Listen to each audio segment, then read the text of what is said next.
یہ کھلواڑ وہی ہے جس طرح کہ اہل تشیع نے کھلواڑ کیا ہے قرآن کے ساتھ. سورہ الذاریات کے اندر پارہ نمبر 27 کے سٹارٹ میں آتا ہے نا کہ ابراہیم علیہ السلام کو انسانی شکل میں آ کے فرشتے نے بشارت دی. ان کی بیوی بھی وہاں کھڑی تھی, اس کو بشارت دی. سیدہ سارہ کی عمر آلموسٹ 80+ تھی اور وہ بوڑھی ہو چکی تھی, اس وقت اولاد بھی نہیں پیدا ہوتی, اور کہا کہ آپ کو ایک بچے کی بشارت دیتے ہیں حضرت اسحاق علیہ السلام کی. تو قرآن میں ہے فسکت وجہہا, تو انہوں نے اپنا چہرہ پیٹا اور کہا کہ میں تو بڑھیا اور بانجھ ہوں, میری اولاد ہوگی. ظاہر ہے 80 سال کی عورت اگر پریگننٹ ہو جائے تو کس کو منہ دکھائے گی. تو ایک ان کا ایبرپٹ تھا, وہ ایک ہی دفعہ انہوں نے چہرہ پیٹا حیرانگی کے ساتھ, تو کہتے ہیں اسے ماتم ثابت ہوتا ہے. تو شیعہ نے اس آیت سے جس طرح گھسیٹ کے ماتم ثابت کیا نا, سنیوں کے صوفیاء نے سورہ 7 کی آیت نمبر 41 سے رقص ثابت کیا. یہ بالکل جعلی باتیں ہیں, ان کو خوف خدا کرنا چاہیے. ان کو شرم بھی نہیں آتی کہ یہ کیا چیزیں لوگوں کے سامنے رکھ رہے ہیں. اس کے علاوہ بخاری مسلم میں کچھ احادیث ہیں جس کا غلط رزلٹ نکالا گیا. صحیح بخاری اور مسلم دونوں میں حدیث ہے کہ اماں عائشہ کہتی ہیں کہ ایک دفعہ مسجد نبوی میں حبشی جو ہے وہ اپنے نیزوں اور تلواروں کے ساتھ اور ڈھالوں کے ساتھ جنگی پریکٹس کر رہے تھے, جنگی مشقیں. تو میں نے خواہش کا اظہار کیا, اللہ کے رسول صلی اللہ علیہ وآلہ وسلم میں یہ دیکھنا چاہتی ہوں. اور آپ فرماتی ہیں کہ تم نبی علیہ السلام کا اخلاق دیکھو کہ میں تو نوجوان لڑکی تھی. ایک نوجوان لڑکی جب اس طرح کا کوئی کھیل تماشا دیکھ رہی ہو تو وہ کتنی دیر کھڑے ہو کے دیکھ سکتی ہے, اس کا تو شوق ہوتا ہے نا. تو نبی علیہ السلام سامنے کھڑے ہو گئے, میں ان کے پیچھے کھڑی ہو گئی اور میں آپ علیہ السلام کے جسم مبارک سے یعنی اوٹ کر کے پردے میں وہ دیکھتی رہی جب تک کہ میں تھک ہی نہیں گئی. نبی علیہ السلام نہیں ہٹے. کیا شفقت تھی. اور پھر اماں عائشہ کے الفاظ ہیں, تم سوچ سکتے ہو کہ ایک نوجوان لڑکی کتنی دیر کھڑے ہو کے یہ دیکھ سکتی ہے. تو اس میں الفاظ ہیں کہ وہ جنگی مشقیں کر رہے تھے. تو ظاہر ہے جنگی مشقیں کرتے ہوئے بندہ جھومتا بھی ہے وہ سارا. تو اس حدیث سے وہ دلیل لیتے ہیں کہ وہ جھوم رہے تھے نا, تو اس سے رقص کا ثبوت ملتا ہے. حالانکہ جنگی ٹریننگ میں اس طریقے سے پریکٹس کرنا, وہ تو عام جم میں بھی آپ چلے جائیں یا کوئی ورزش لگانے کے لیے چلے جائیں, اس کو آپ اس طرح کا قرآن اور سنت کے نام کے اوپر ناچنا اور بابوں کو نچانا ممبروں کے اوپر. اسی حدیث کے کانٹیکسٹ میں, یہ حدیث بخاری اور مسلم دونوں میں ہے. صحیح بخاری میں آپ فتح الباری ابن حجر اسقلانی المتوفا 852 ہجری کی فتح الباری پڑھ لیں, اور امام نووی نے جو شرح صحیح مسلم لکھی ہے وہ آپ پڑھ کے دیکھ لیں. دونوں نے لکھا ہے کہ یہ اتنا بڑا ظلم ہے اس سے رقص کو ثابت کرنا. یہ تو جنگی مشقوں کا ذکر تھا اور لوگوں نے گھسیٹ گھساٹ کے اس سے رقص ثابت کرنے کی کوشش کی. ایک اسی کو سپورٹیو حدیث جو ہے وہ مسند احمد میں ہے اور صحیح ابن حبان کے اندر ہے. اس میں یہ کہ حبشی جو ہے وہ اسی طریقے سے مسجد کے اندر جو ہے وہ جنگی پریکٹس کر رہے تھے اور ساتھ ساتھ وہ کچھ نعرے بھی لگا رہے تھے. تو نبی علیہ السلام کو وہ سمجھ نہیں آ رہی تھی. ہو سکتا ہے وہ اپنی لینگویج میں لگا رہے ہوں یا آپ تک آواز نہ جا رہی ہو. تو آپ نے صحابہ سے پوچھا یہ کیا کہہ رہے ہیں؟ تو انہوں نے کہا یہ کہہ رہے ہیں محمد عبد صالح, محمد اللہ کے نیک بندے ہیں. اور ساتھ ساتھ وہ اپنی تلواروں کی پریکٹس بھی کر رہے تھے, اس پریکٹس میں جھوم رہے تھے اور نبی علیہ السلام کا ذکر خیر کر رہے تھے. ٹھیک ہے. اور یہ صوفیاء جو ہے یہ جہاد سے چڑ, ان کو جہاد کی پریکٹس انہوں نے کہاں سے کرنی ہے؟ تو ان لوگوں کا کیا لینا دینا ہے کہ جہاد کی جنگی مشقوں کے دوران نبی علیہ السلام کا مبارک نام لیتے ہوئے, وہ تو ٹھیک ہے آج بھی اگر کوئی گن چلاتے ہوئے نبی علیہ السلام کا مبارک نام لیتا ہے, آپ علیہ السلام سے اپنی محبت کا اظہار کرتا ہے, ایون لبیک کا یا رسول اللہ بھی کہتا ہے, یا رسول اللہ میں آپ کے لیے اپنی جان دینے کے لیے حاضر ہوں. حاضر و ناظر کا عقیدہ نہ رکھے, یہ نہ عقیدہ رکھے کہ آپ وہاں موجود ہیں یا آپ علیہ السلام سن رہے ہیں, بلکہ ایک اپنی محبت کا اظہار کرے. تو میرے تو اس کے اوپر کلپ ریکارڈڈ موجود ہے, آپ کریں جتنے مرضی نعرے لگائیں, کوئی ہمیں نہیں اختلاف. لیکن آپ اس کو بنیاد بنا کے یہ کہنا کہ جی وہ صحابہ کرام جو رقص کرتے تھے تو وہ اس طرح کی پریکٹس, ابھی بھی آپ ایسے عرب ملکوں میں جائیں نا تو ان عربیوں کی جو جنگی مشقیں ہو رہی ہوتی ہیں نا, وہ ویسے آج تک تلوار ہی پکڑی ہوئی ہے, ان کو پتہ ہی نہیں ہے کہ اب تو جدید اسلحہ آ چکا ہے, تو ان کی اب ٹریڈیشن بن چکی ہوئی ہے. تو اس طریقے سے اگر کوئی جھومتے ہوئے کر لیتا ہے تو ہم اس کے اوپر کوئی شرعی فتویٰ نہیں لگاتے, نام یہ کہتے ہیں کہ اس طرح کا کوئی رقص کرنا وہ حرام ہے. ہم جس رقص کی بات کر رہے ہیں وہ یہ ہے جو یہ اس طریقے سے کر رہے ہیں, نہ کوئی سمجھ ہے, نہ کوئی بات ہے, نہ کوئی مقصد ہے. ٹھیک ہے, سائڈ بائی سائڈ ایک چیز چل رہی ہو, ایک علیحدہ بات ہے.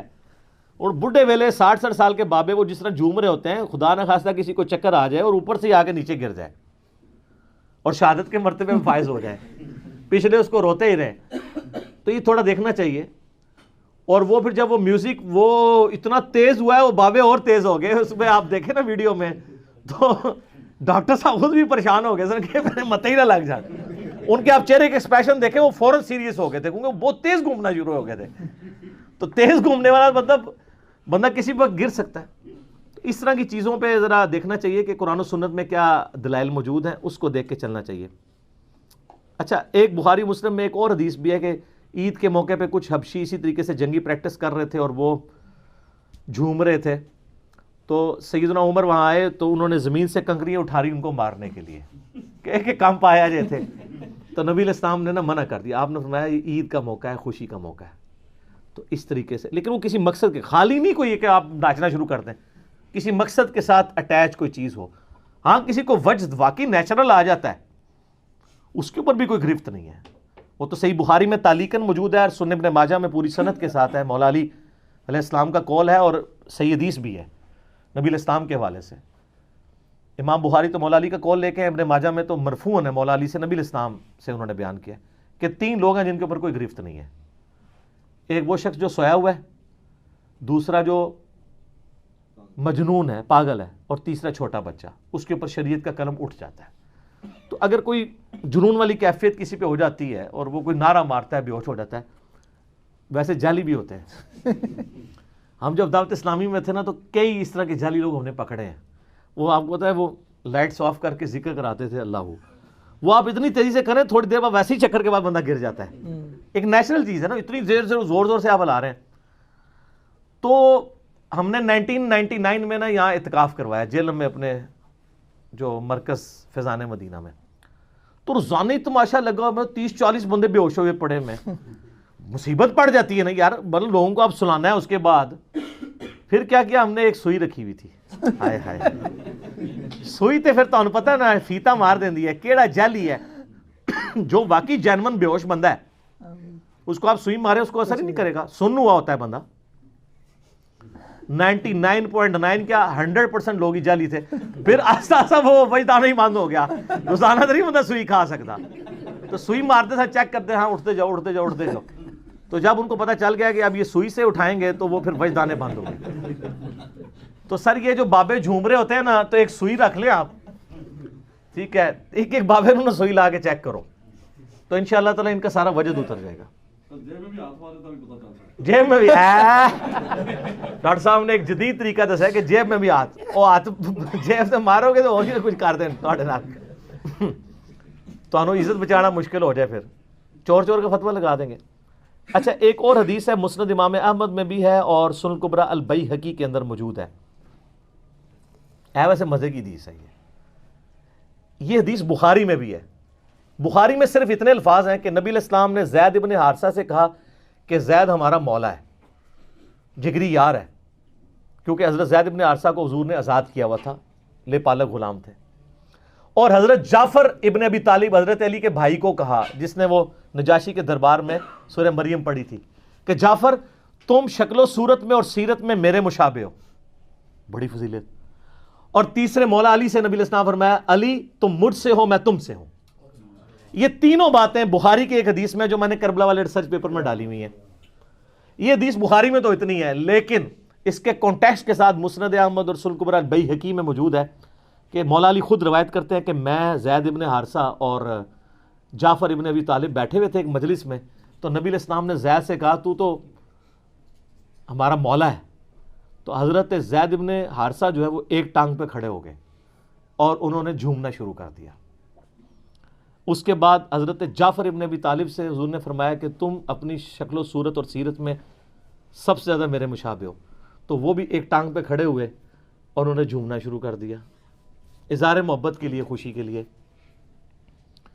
پھر مولا علی کہتے ہیں جب پھر نبی علیہ السلام نے مجھ سے کہا کہ تم مجھ سے ہو اور میں تم سے ہوں, تو میں بھی ایک ٹانگ پہ کھڑا ہوا اور میں نے جھومنا شروع کر دیا.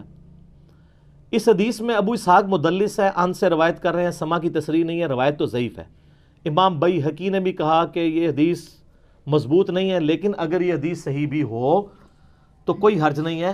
ایک ٹانگ پہ کھڑا ہو کے کوئی بندہ کسی خوشخبری ملنے کے اوپر اس طریقے سے جھوم کے خوشی کا اظہار کر لے تو یہ ناچ گانے اور رقص میں نہیں آتا. ظاہر ہے وہ ایک خاص، سر آپ کو نبی علیہ السلام فرما دیں تم مجھ سے ہو میں تم سے ہوں تو آپ تو وہاں میں ہی اڑیں گے. تو میں کہتا ہوں اس روایت کو کوئی صحیح بھی مان لے، اس سے یہ بابوں کے جھومنے ثابت نہیں ہوتے ہیں. ہاں کبھی آپ کوئی قرآن کی آیت یا حدیث یا کوئی خوشخبری سن کے آپ کے اوپر کیفیت طاری ہوتی ہے تو ٹھیک ہے، اس میں کوئی حرج نہیں ہے. لیکن یہ ایک مین چیز تھی جس کے اوپر وہ دلیل بناتے ہیں کہ یہ اس سے جھومنا اور رقص کرنا ثابت ہے. اچھا سب کے پاس کچھ نہ کچھ ہے، بالکل ہی کوڑا کوئی نہیں ہے، لیکن وہ صفرے لگے ہوئے ہیں. 10 ہے نا 100 بنا لیں گے. ایک اور بزرگ آئے گا وہ کہے گا میرا بھی 0 پال ہوگی. کرتے کرتے ملینز اینڈ بلینز میں وہ چیزیں پہنچ جاتی ہیں. سٹارٹ اتنی سی چیز سے ہوا ہوتا ہے جو صحیح بخاری میں آتا ہے. شرک سٹارٹ کس طرح ہوا تھا؟ اللہ کے نیک بندوں کی جگہ پہلے نشانیاں رکھی پتھر کی فارم میں، پھر ان کے بت تراش لیے، تھیندے تھیندے تھیں گے. حضرت نوح علیہ السلام کی قوم، اور وہ جینون اولیاء اللہ تھے جن کے نام قرآن میں ہے، یغوث، ود، سوا، نصر. یہ مطلب سٹارٹ تو بالکل انہوں نے محبت میں کیا تھا. یعوق بھی تھا، یہ 5 تھے تو، لیکن اس کا اینڈ رزلٹ جو ہے وہ بہت برا نکلا. اچھا صحیح بخاری میں ایک حدیث ہے، ایک صحابیہ کہتی ہیں کہ نبی علیہ السلام میری شادی کے موقع پہ میرے گھر آئے تو بچیاں دف بجا رہی تھیں.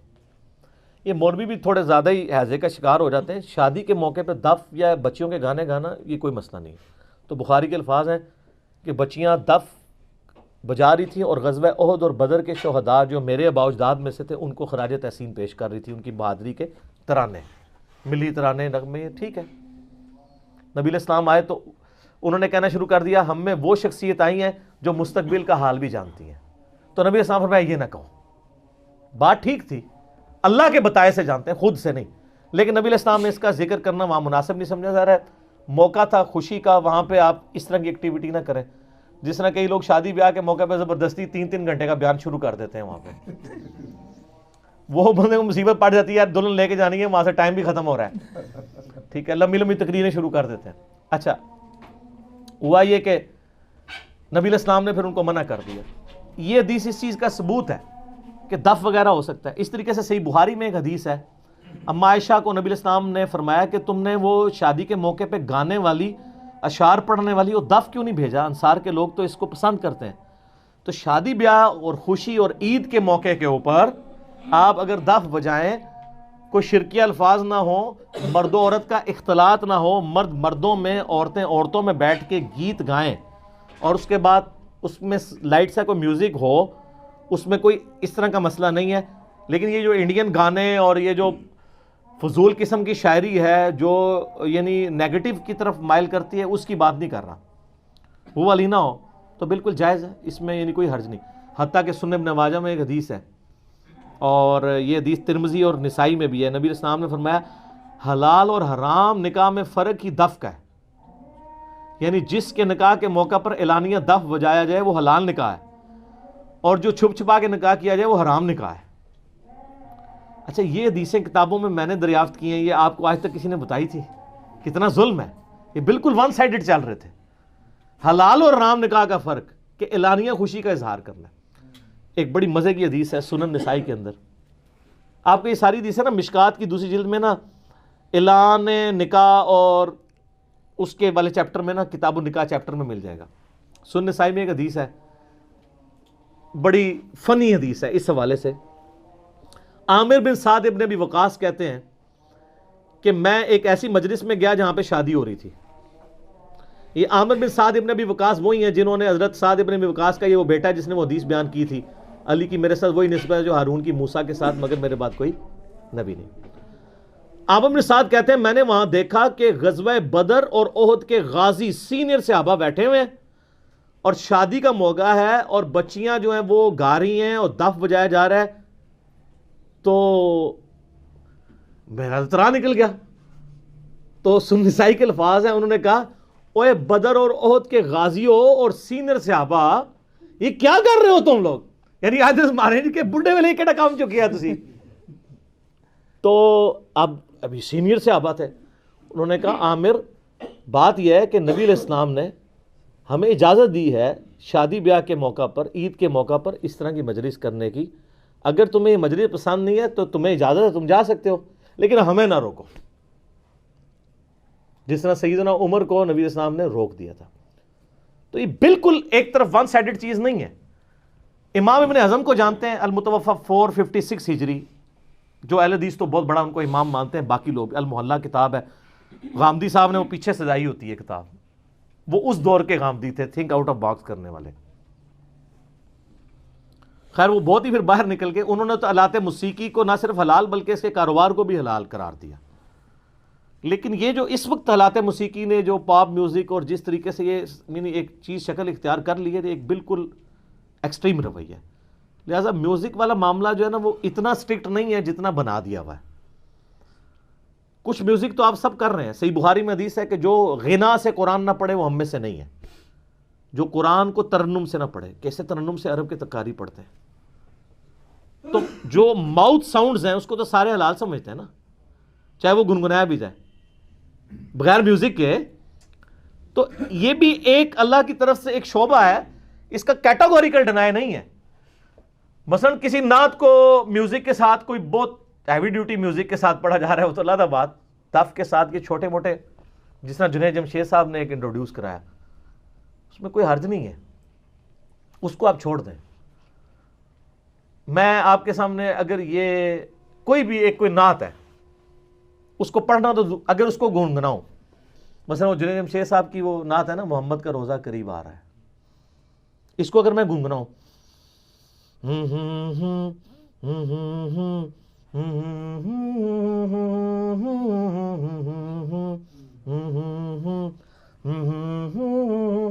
اس پہ کوئی فتویٰ لگا سکتا ہے؟ منہ کی آواز ہے. ابھی تو کئی ماؤتھ ساؤنڈز آئی ہیں جو بڑی ٹریجک ماؤتھ ساؤنڈز ہیں، ہم نے بھی ایک دو کلپس کے پیچھے لگائی تھی. لوگ فتوے لگاتے ہیں تو تھوڑے ڈیلے ہو جائیں اس مسئلے میں. عمر سیریز کے اوپر آپ دیکھیں جو انہوں نے کام کیا ہے قطر والوں نے، کتنے یعنی وہ سینز کے اوپر کتنے کریٹیکل میوزکس انہوں نے، وہ اگر آپ نکال دیں اس کا سارا مزہ ہی دھڑام سے نیچے آ جائے گا. تو میوزک کے معاملے میں یہ کوئی ترغیب آپ کو فضائل نہیں میوزک کے سنا رہا، میں بتا رہا ہوں کہ اتنے سخت رویہ اختیار نہ کریں. باقی اکثر جتنی حدیثیں پیش کی جاتی ہیں سب کی سب یہ آلموسٹ جعلی ہیں. ایک دو روایتیں ہیں ان کی بھی تعویل ممکن ہے، لیکن میں نہیں کرتا. اس کے لیے آپ غامدی صاحب کو سن لیں، ٹھیک ہے؟ میں کروں گا میرے کلپ کاٹ کے لوگ کہیں گے یہ جی لوگوں کو کہہ رہے ہیں انڈین گانے سن. میں کب کہوں گا انڈین گانے سنیں آپ؟ میں تو پاکستانی قوالیوں کے بھی خلاف ہوں، شرکیہ قوالیاں اور عجیب. کو تمیز ہے؟ ایک زمانہ تھا وہ قاری وحید ظفر قاسمی جیسے ڈیسنٹ لوگ نعتیں پڑھا کرتے تھے، اور اب کس قسم کے ڈسکو قسم کے نعت خان آ گئے ہیں، ان کے تو کپڑے ہی مان نہیں ہے. سننا کیا ہے بندے نے، اور کرتے کرتے تھیندے تھیندے کہاں تک تھی گئے. اس لیے ہم اپنے اس پلیٹ فارم سے ایک تو شرک سے پاک نعتوں کا سلسلہ، دوسرا ڈیسنٹ شاعری والا سلسلہ، اور اس میں سب کی نعتیں آپ دیکھیں گے. میں نے پہلے بھی اعلیٰ حضرت کی کئی نعتیں پڑھوائی، اب بھی ہم اعلیٰ حضرت کی کئی نعتیں ہیں جو شاہکار ہیں. میں کہتا ہوں نبی علیہ السلام سے محبت کا جو اظہار کیا ہے کمال کرتی ہے. ہمیں ان سے علمی اختلاف اپنی جگہ. میں اکثر اپنے بھائیوں کو نجی محفل میں کہتا ہوں، آج آن کیمرہ بھی کہہ دیتا ہوں کہ اعلیٰ حضرت نے جو اظہار محبت اپنی شاعری میں نبی علیہ السلام کے ساتھ کیا ہے نا، اس طرح کا میرے علم میں کسی بھی عاشق نے اپنے معشوق کے لیے نہیں کیا ہوگا. جو انہوں نے اظہار کر دیا، جو تمثیلیں انہوں نے بیان کی ہیں. چلیں انشاءاللہ کبھی موقع ملا تو میں اعلیٰ حضرت کی شاعری کے اوپر نہ صرف آپ کو الفاظ کے چناؤ کے اوپر اور جس طریقے سے انہوں نے فٹ ان کر کے جو نبی علیہ السلام سے محبت کا اظہار. میں نے ایک نعت پڑھی بھی، آپ جا کے یوٹیوب پہ دیکھ لیں. قیامت کے دن کا نقشہ کھینچا انہوں نے، پیش حق مجدہ شفاعت کا سناتے جائیں گے، آپ روتے جائیں گے ہم کو ہنساتے جائیں گے. ہاں چلو حسرت زدو سنتے ہیں کہ وہ دن آج ہے، تھی خبر جس کی کہ وہ اپنے جلوے دکھاتے جائیں گے. کیا کمال ہے جناب. وہ کہتے ہیں قیامت والے دن تو ہمارا اس اعتبار سے عید کا دن ہے کہ ہم رسول اللہ کی زیارت کریں گے، جس کے لیے ہمیں ہمارے پیروں نے جھوٹے وظیفے بھی سکھائے تھے. اینی دفعہ درود پڑھ لو، اینی دفعہ کر لو. تو یعنی یہ میں کہہ رہا ہوں، یہ انہوں نے نہیں کہا. تو کمال جناب وہ نعت ہے. اور میں نے اس نعت کے ایک ایک شعر کے اوپر بخاری مسلم سے حدیثیں پیش کر کے اس کی ریکارڈنگ کروائی ہے. یوٹیوب پہ آپ لکھیں پیش حق مجدہ شفاعت کا سناتے جائیں گے. تو انشاءاللہ میں نے شعیب کو کہا ہے کہ وہ تیار کرے گا, تو اس سے بھی پڑھوائیں گے انشاءاللہ تعالی. تو لیکن اس کے لیے آپ کو تھوڑا شاعری کا ذوق, اردو لنگوسٹک بھی آنی چاہیے. پھر آپ کو مزہ آئے گا کہ وہ بات کہاں سے اٹھا کے کہاں لے کے جا رہے ہیں, پھر آپ جھوم اٹھیں گے. کمال. میں تو ابھی بھی یعنی کئی بار اعلیٰ حضرت کی نعتوں کے ایک آدھ شعر بھی سنتا ہوں, میرے پہ وجد طاری ہو جاتا ہے. وہ سوئی والا وجد نہیں,